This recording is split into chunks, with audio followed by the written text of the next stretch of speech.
in early times particularly, the river, the width of the Irwell in this part would be a barrier to communication, although it would be a line of communication as well. But for cross-country communication, it was obviously a barrier, and therefore your settlements grew up where there was crossing of the river. And Salford and Manchester grew up at both ends of a ford, hence Salford.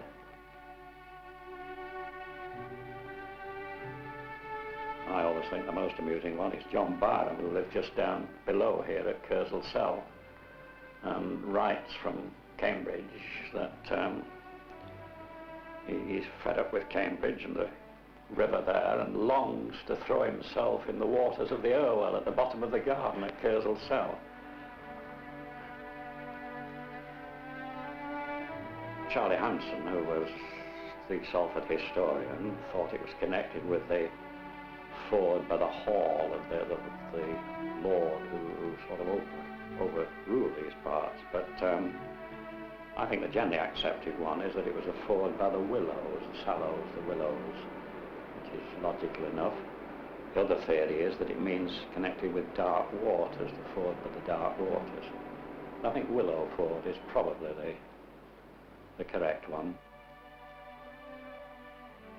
I suppose a year or two ago, you could describe it as one of the dirtiest open sewers in England. At one time, I used to reckon that it changed colour every half mile or so. It would be bright blue, and then it would be brown, and then it would be yellow, as the different works, dye works in particular, poured their waste into the river.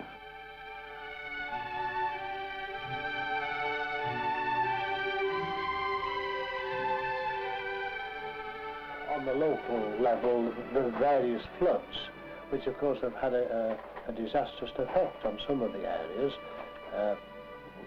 The last one was just after the Second World War, when great areas of Lower Broad were flooded. A man living up the lane here, for example, who's got a great idea that it could be even a means of relieving pressure on the roads. He's got the idea of a boat taking people down to work. I just don't see that one, because you've got such vast meanders, you know, unless you'd a couple of hours to get to work. I don't see that as a possibility. In the turn of the century, there were pleasure boats, and until fairly recent years, the old landing staircases were still to be seen near Manchester Cathedral. But they still are. And yes, they are. They're still there. And the pleasure steamers used to come up there and load, and it was a day out for people to go sailing. Well, over the years there have been lots of suicides. There was a period when the Victoria Bridge, which is one of the main links between Manchester and Salford, had many people threw themselves off there. I think more people were injured than drowned.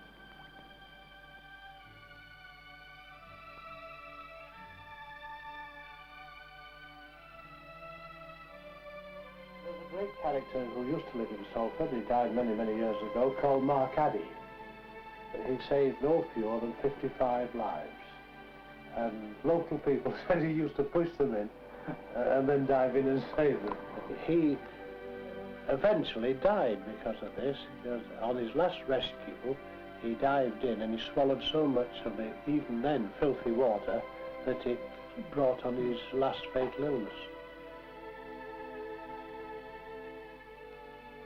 In the middle 19th century, there was quite a fair amount of traffic, pleasure traffic, going to places just outside, what were then rural parts outside. Even Trafford, Pomona Gardens, there was terrific traffic to Pomona Gardens, where you had gatherings of tens of thousands of people on occasion, and a lot of them would go downstream from opposite the cathedral down to Pomona Gardens.